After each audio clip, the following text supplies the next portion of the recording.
You never applied for this. There was no advertisement, no interview you can remember. One ordinary afternoon, a stranger simply sits down across from you, orders your exact drink without asking, and knows things about your life that no one should know. Your debts, your skills, the quiet anger you have carried since the service. He smiles, and he says he has a job that does not officially exist. They chose you very carefully, not because you are special, but because you are forgettable. No spouse who would ask too many questions. No family who would come looking. A useful skill and a past that already taught you how to keep a secret. You are exactly the kind of person a government needs for the work it can never admit to doing. The perfect nobody. The offer is simple and impossible to refuse. More money than you have ever seen, your debts wiped clean, and a purpose again, the one thing you have missed the most. In exchange, you disappear. You will serve your country in ways it will never thank you for, doing things it will always deny. If you are caught, they have never heard of you. You think about it for exactly one night. In the morning, you say yes. You do not fully understand yet what you are agreeing to.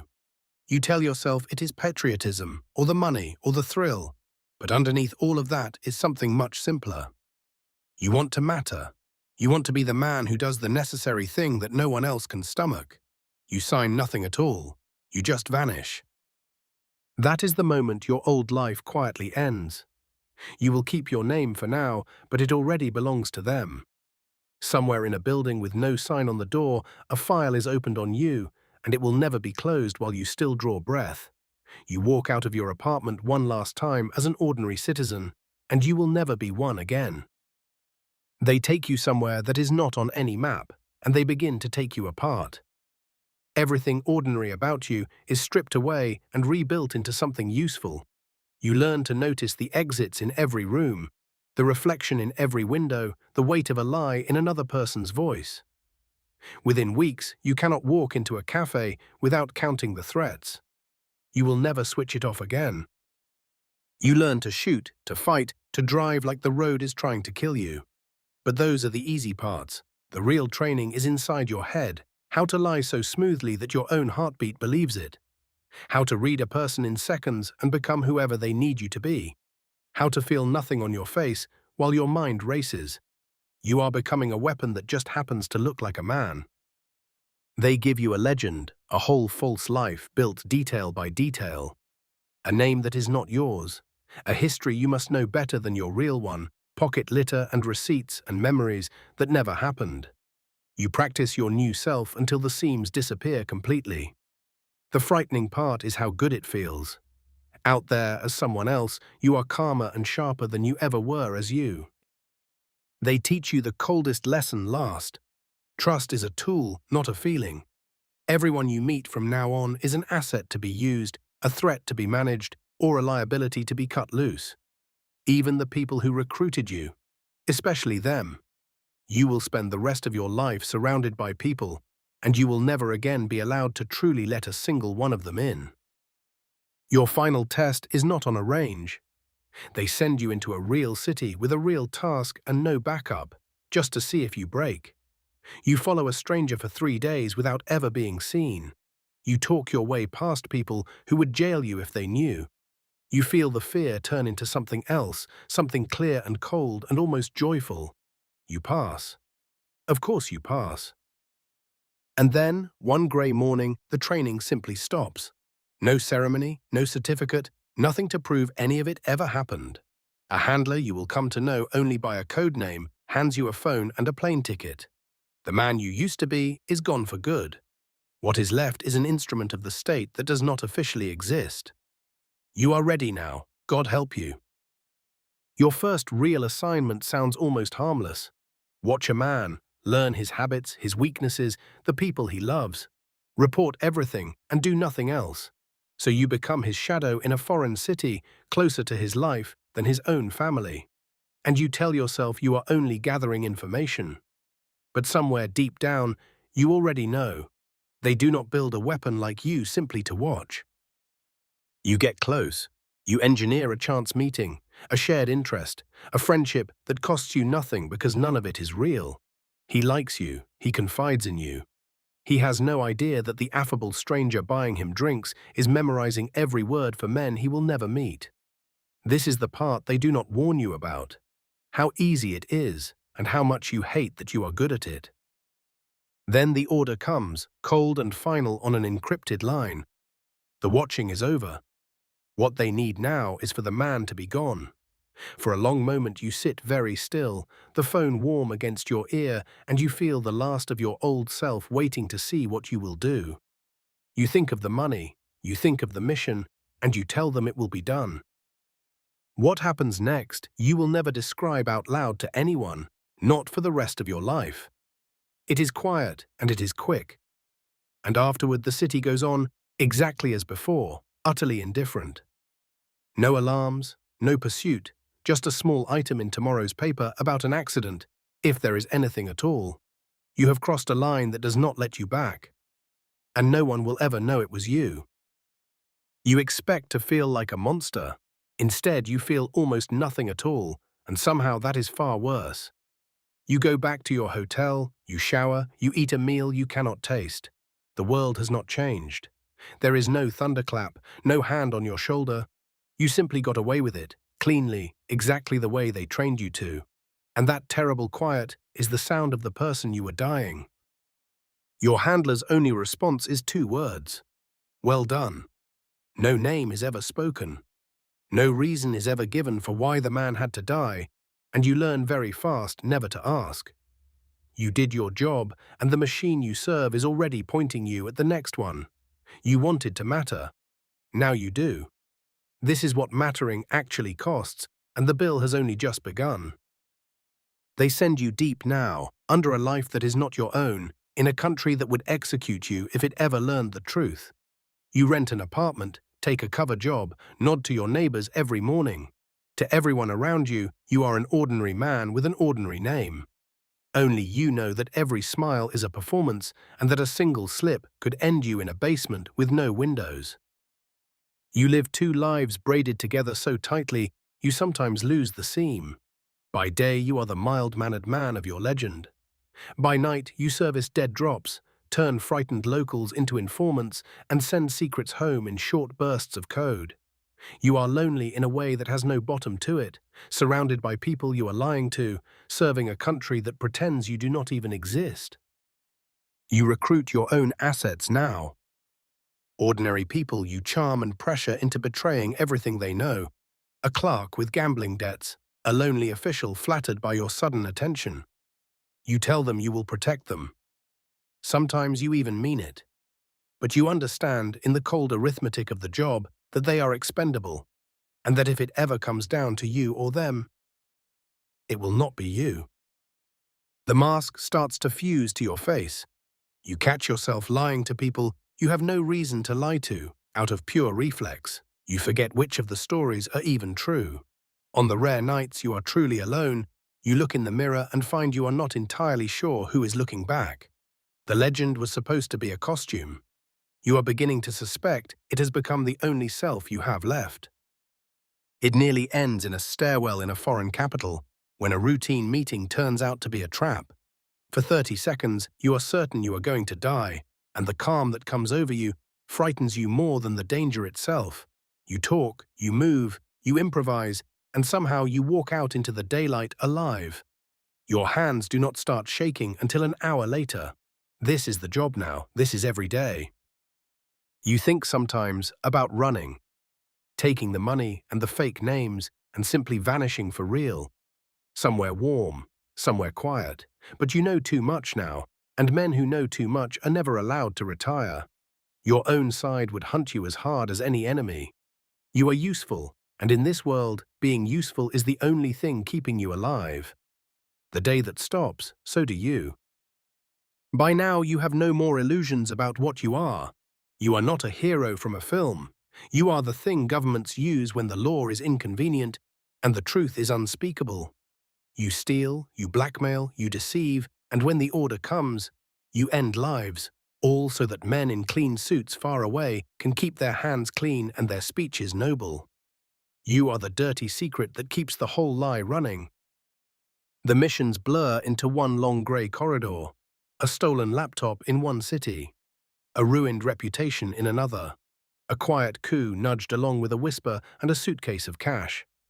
You do whatever it takes, and you have stopped asking whether it is right, because right stopped being a question you were allowed to ask a very long time ago. You just execute. You are very, very good at it. That is the whole of your worth. Not all of it is quiet. Some nights the job explodes into speed and noise, a screaming car chased through a foreign city, a hard extraction with all the wrong people closing in, a border crossed one breath ahead of men with guns. In those moments, you are more alive than you have ever felt. And you hate that too, because you have finally understood that the thrill was always part of the trap. And sometimes it goes wrong. A plan slips, and people who were never part of it get hurt anyway. You file it under a clean word, collateral, and you keep moving, because stopping to feel it would be the end of you. But the faces do not file away as neatly as the reports do. They wait for you in the dark, patient, and they are beginning to outnumber the nights you can still sleep through. Your handler is the closest thing you have to a friend, a calm voice on an encrypted line who has guided you through 100 nightmares. You have never once seen his face. You do not even know if the voice is only one person. You trust him with your life every single day, and you understand, with total clarity, that the moment you become a problem, that same voice will order you erased without a flicker of regret. You have money hidden in a dozen names and no life at all to spend it on. You have seen the secret machinery of the world, the deals behind the wars, the lies behind the headlines, and the knowledge sits in you like a stone. You want it to matter, you do. And it has cost you every ordinary thing a person needs to actually feel alive.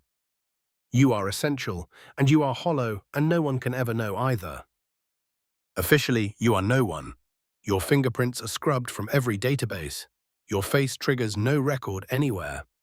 If you died on a street corner tonight, there would be no name to put on the stone, and no government on earth would claim the body.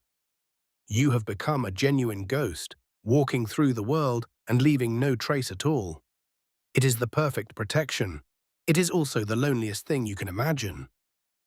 You think about the people from your old life, the ones who knew the real you. A brother, a woman you almost married. They believe you drifted away, or died, or simply stopped caring. They will never know the truth, that you gave them up to keep them safe, and that some nights the only thing that keeps you moving is imagining their ordinary, sunlit lives going on without you in them. You have worn so many names now that your real one sounds strange in your own mouth. You have had a dozen faces, a dozen histories, a dozen versions of a smile. Somewhere along the way, you misplaced the original. When people ask who you answer smoothly, effortlessly, with a lie, and it no longer even feels like lying. It just feels like breathing. You are whoever the mission needs, and nothing at all underneath. Once, in a safe house in a rainy city, you let yourself be real with someone for a single night. No legend, no angle, just two lonely people telling the truth in the dark. For a few hours, you remember what it is to be a person. Then the morning comes, and the job calls, and you walk away without a word, because caring is a door the enemy can walk through. You never let yourself do it again. This is the price they never quote you up front. Not the danger, you made your peace with that long ago. It is the erasure. To do this work, you had to stop being anyone, and a man who is no one has nothing left to lose and nothing left to live for. You are the sharpest instrument your country owns, and you are starting to wonder if an instrument is truly all that you are. Then comes the assignment that finally stops you cold. The target is not a spy or a soldier or a threat. It is someone innocent, someone whose only crime is knowing the wrong thing, and the order is to make them disappear anyway. For the first time in years, something long buried in you says no. And in your world, no is the single most dangerous word there is. You hesitate, just for a day. You ask a question you were trained never to ask, and on the other end of the line, there is a silence you have never heard before. In that silence, you understand something that turns your blood to ice. The moment you became reluctant, you stopped being an asset and became a problem. And problems in this business are not reassigned, they are solved. The next mission they hand you feels wrong from the very first second. Too clean, too simple, the details all just slightly off. Every instinct they spent years sharpening in you screams a single word: setup. They are not sending you to do a job, they are sending you into a room designed for you to die in, so that a liability can be quietly retired without anyone ever having to admit you existed. So you do the one thing they never trained you for. You run. You miss the meeting, you drop the phone, you become the ghost you always were, only now you are haunting your own side. Everything they taught you to hunt other men, you now turn towards staying alive. The machine that made you has just been pointed straight at you, and it does not miss. It has never once missed. Now you are on the wrong end of the very thing you used to be. Somewhere, another quiet man with a forgettable face is being handed a file with your photograph in it, feeling the same cold clarity you once felt. You know exactly how good he is, because they trained you the very same way. For the first time since the beginning, you are afraid all the way down, because now you are the target. You learn what it means to be truly alone. Every camera is now an enemy. Every friendly face might be a trap. The money you hid is bait, and the names you built are all burned. You move constantly, sleeping in fragments, trusting nothing, using every trick you know just to stay one street ahead. The world is very large and very small at the same time when the people hunting you own all of it. In desperation, you reach out to the one voice you ever half trusted, your handler, the man who guided you for years. For a heartbeat, you let yourself hope. Then you hear the careful warmth in his tone, the questions angled just so to fix your location, and the last illusion dies. He is not saving you, he is holding you still for the knife. You hang up. You are always, only ever a tool. They corner you, in the end, the very way you once cornered others, but you are not a soft target, and you have nothing left to lose, and that makes you the most dangerous thing in the world. What happens is fast and brutal, and costs them far more than they ever expected to pay for one disavowed ghost. You walk out of it bleeding and alive. But you are running on nothing now, and you know it. In the wreckage, you finally learn why.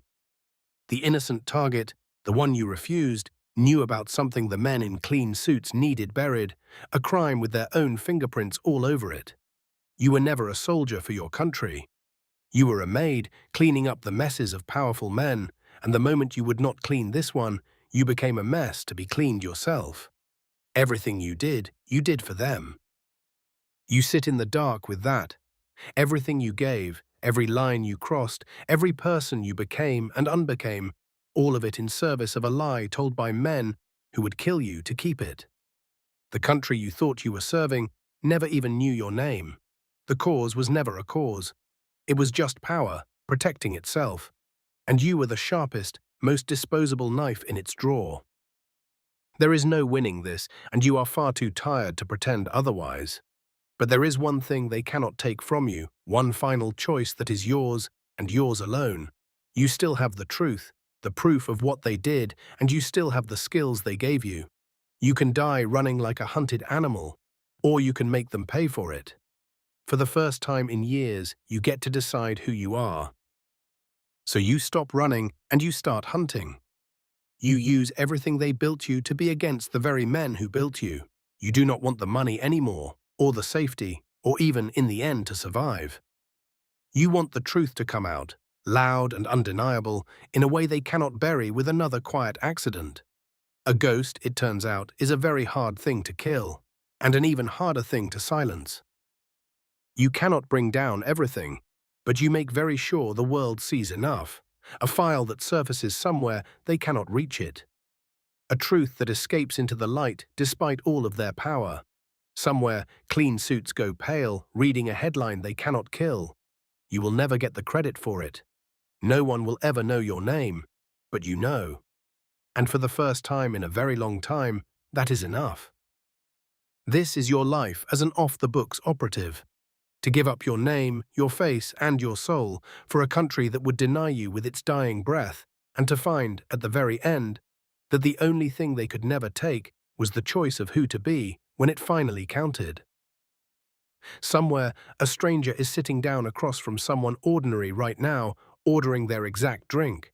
So ask yourself, would you have said yes?